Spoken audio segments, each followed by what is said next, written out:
ಇವತ್ತು ಕಾಂಗ್ರೆಸ್ ಪಕ್ಷದವ್ರು ಏನೇ ಬೊಬ್ಬೆ ಹೊಡಿಲಿ, ಏನೇ ನಾಟಕ ಮಾಡಲಿ, ಇವತ್ತು ನೋಡ್ತಾ ಇದ್ದೀರಿ ರಾಹುಲ್ ಗಾಂಧಿ ಅವರು ಹರಿಯಾಣ ಆದ್ಮೇಲೆ ಮಹಾರಾಷ್ಟ್ರ ಸತತವಾಗಿ ವಿಧಾನಸಭಾ ಚುನಾವಣೆಗಳಲ್ಲಿ ಪರಾಭವಗೊಂಡಿರ್ತಕ್ಕಂಥ ಕಾಂಗ್ರೆಸ್ ಪಕ್ಷ ಕೇಂದ್ರದಲ್ಲಿ ಹೇಗಾದ್ರೂ ಮಾಡಿ ಅಧಿಕಾರಕ್ಕೆ ಬರಬೇಕು ಅಂತಕ್ಕಂಥ ಹಪಾಪಿ ಇವತ್ತು ರಾಹುಲ್ ಗಾಂಧಿಗೆ ಕಾಂಗ್ರೆಸ್ ಪಕ್ಷಕ್ಕೆ ಏನಿತ್ತು ಅದರಲ್ಲೂ ಕೂಡ ಅವರು ಯಶಸ್ಸು ಕಾಣೋದಕ್ಕೆ ಸಾಧ್ಯ ಆಗಿಲ್ಲ. ಇನ್ನೇನು ಬಿಹಾರ ವಿಧಾನಸಭಾ ಚುನಾವಣೆ ಹತ್ರ ಬರ್ತಾ ಇದೆ. ಬಿಹಾರದಲ್ಲೂ ಕೂಡ ಕಾಂಗ್ರೆಸ್ ಗೆಲ್ಲೋದಕ್ಕೆ ಸಾಧ್ಯ ಇಲ್ಲ. ಅಲ್ಲಿ ಮತ್ತೆ ಎನ್ಡಿಎ ಕೂಟ ಮತ್ತೆ ಅಧಿಕಾರಕ್ಕೆ ಬರ್ತದೆ. ಇವೆಲ್ಲವೂ ಕೂಡ ಖಾತ್ರಿ ಆದ್ಮೇಲೆ ಇಡೀ ದೇಶದಲ್ಲಿ ಒಂದು ರೀತಿ ಗೊಂದಲವನ್ನ ಸೃಷ್ಟಿ ಮಾಡ್ತಕ್ಕಂಥ ಕೆಲಸ ರಾಹುಲ್ ಗಾಂಧಿ ಮಾಡ್ತಾ ಇದ್ದಾರೆ, ಕಾಂಗ್ರೆಸ್ ಪಕ್ಷ ಮಾಡ್ತಾ ಇದೆ. ಇವತ್ತು ಚುನಾವಣಾ ಆಯೋಗದ ದುರ್ಬಳಕೆ ಆಗಿದೆ, ಮಹಾರಾಷ್ಟ್ರದಲ್ಲೂ ಆಗಿದೆ, ದೇಶದ ಬೇರೆ ರಾಜ್ಯಗಳಲ್ಲೂ ಆಗಿದೆ, ಕರ್ನಾಟಕದಲ್ಲೂ ಆಗಿದೆ ಅಂತ ಹೇಳಿತ್ತು ಸಿದ್ದರಾಮಯ್ಯನವರು, ಡಿ ಕೆ ಶಿವಕುಮಾರ್ ಅವರು ಕೂಡ ಹೇಳ್ತಾ ಇದ್ದಾರೆ.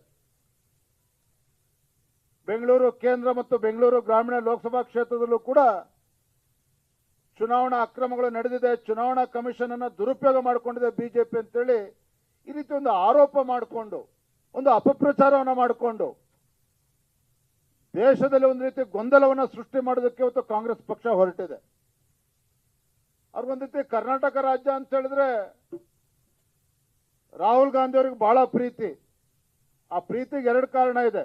ನಾವು ಹೇಳ್ತಾ ಇದ್ವಿ ಹಿಂದೆ ವಿಧಾನಸಭಾ ಚುನಾವಣೆಯಲ್ಲಿ ಮತದಾರರ ಮುಂದೆ ಹೋದಾಗ ಯಾವುದೇ ಕಾರಣಕ್ಕೂ ನೀವು ಕಾಂಗ್ರೆಸ್ ಪಕ್ಷದವ್ರನ್ನ ನಂಬೇಡಿ, ನೀವೇನಾರು ಅವ್ರು ನಂಬ್ಕೊಂಡು ಕಾಂಗ್ರೆಸ್ ಪಕ್ಷ ರಾಜ್ಯದಲ್ಲಿ ಅಧಿಕಾರಕ್ಕೆ ತಂದ್ರೆ ನಮ್ಮ ರಾಜ್ಯ ಕಾಂಗ್ರೆಸ್ ಹೈಕಮಾಂಡ್ಗೆ ಎಟಿಎಂ ಆಗಿ ಪರಿವರ್ತನೆ ಆಗ್ತದೆ, ಅವರ ಕಾಂಗ್ರೆಸ್ ಹೈಕಮಾಂಡ್ಗೆ ಕಪ್ಪ ಕಾಣಿಕೆ ಕೊಡೋದಕ್ಕೋಸ್ಕರ ಕರ್ನಾಟಕವನ್ನು ದುರ್ಬಳಕೆ ಮಾಡ್ಕೊಳ್ತಾರೆ ಅಂತ ನಾವು ಹೇಳ್ತಾ ಇದ್ವಿ.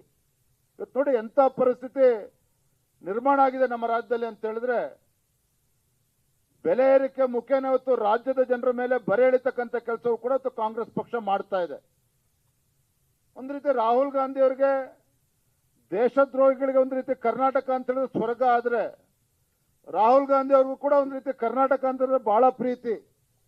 ಕರ್ನಾಟಕದ ಜನತೆ ಮೇಲಲ್ಲ, ಇಲ್ಲಿವ್ರಿಗೆ ಎಲ್ಲ ರೀತಿ ವ್ಯವಸ್ಥೆಗಳು ಚೆನ್ನಾಗ್ತಾ ಇದೆ, ದೆಹಲಿಗೆ ಎಲ್ಲ ರೀತಿ ವ್ಯವಸ್ಥೆಗಳು ತಲುಪ್ತಿದೆ ಅನ್ನೋ ಕಾರಣ ಈಗ ನಾಡಿದ್ದು ಮತ್ತೆ ನಾಳೆ ದಿನ ಮತ್ತೆ ಬರ್ತಾ ಇದ್ದಾರೆ. ಎಲೆಕ್ಷನ್ ಕಮಿಷನ್ ಮೇಲೆ ಆರೋಪ ಮಾಡಿಕೊಂಡು, ಕೇಂದ್ರ ಸರ್ಕಾರದ ಮೇಲೆ ಆರೋಪ ಮಾಡಿಕೊಂಡು ಒಂದು ಅಪಪ್ರಚಾರ ಮಾಡಬೇಕು ಅಂತೇಳಿ ಒಂದು ಷಡ್ಯಂತ್ರವನ್ನು ರೂಪಿಸ್ಕೊಂಡು ನಾಳೆ ಮತ್ತೆ ರಾಹುಲ್ ಗಾಂಧಿ ಅವರು ಬರ್ತಾ ಇದ್ದಾರೆ. ನಾವು ಕೂಡ ಭಾರತೀಯ ಜನತಾ ಪಾರ್ಟಿ ಅದಕ್ಕೆ ಪ್ರತ್ಯುತ್ತರ ಕೊಡ್ತಕ್ಕಂಥ ನಿಟ್ಟಿನಲ್ಲಿ ನಾವು ಕೂಡ ಸಜ್ಜಾಗಿದ್ದೇವೆ, ಅದು ಬೇರೆ ಪ್ರಶ್ನೆ. ಆದ್ರೆ ಒಂದು ನಾವು ಗಮನಿಸಬೇಕಾಗಿರ್ತಕ್ಕಂಥದ್ದು, ಇವತ್ತು ಕಾಂಗ್ರೆಸ್ ಪಕ್ಷದವರು ಒಂದು ರೀತಿ ದೇಶದ್ರೋಹಿಗಳು ಅಂತ ಹೇಳಿದ್ರು ಕೂಡ ತಪ್ಪಾಗಲಾರದು. ದೇಶದ್ರೋಹಿಗಳು ಅಂತ ಯಾಕೆ ಹೇಳ್ತೇನೆ ಅಂತ ಹೇಳಿದ್ರೆ, ಇವತ್ತು ಬರೀ ಅಲ್ಪಸಂಖ್ಯಾತನ ಓಲೈಕೆ ಮಾಡ್ತಕ್ಕಂಥ ನಿಟ್ಟಿನಲ್ಲಿ ಇವತ್ತು ಸಮಾಜಗಳ ಮಧ್ಯೆ ವಿಷ ಬೀಜವನ್ನು ಬಿತ್ಕೊಂಡು ರಾಜ್ಯದಲ್ಲಿ ದೇಶದಲ್ಲಿ ಒಂದು ರೀತಿ ಅಶಾಂತಿಯನ್ನ ಸೃಷ್ಟಿ ಮಾಡ್ತಕ್ಕಂಥ ಕೆಲಸ ಇವತ್ತು ಕಾಂಗ್ರೆಸ್ ಪಕ್ಷದ ನೇತೃತ್ವದಲ್ಲಿ ಇವತ್ತು ಆಗ್ತಾ ಇದೆ. ಇವೆಲ್ಲವನ್ನೂ ಕೂಡ ನಾವು ಬರೋದಿಂದಲೇ ನಾವೆಲ್ಲರೂ ಕೂಡ ಇದನ್ನ ಮೆಟ್ಟಿ ನಿಲ್ತಕ್ಕಂಥ ಕೆಲಸ ನಮ್ಮ ಕಾರ್ಯಕರ್ತರು, ನಮ್ಮ ಮುಖಂಡರ ನೇತೃತ್ವದಲ್ಲೂ ಕೂಡ ಈಗ ಆಗಬೇಕಾಗಿದೆ.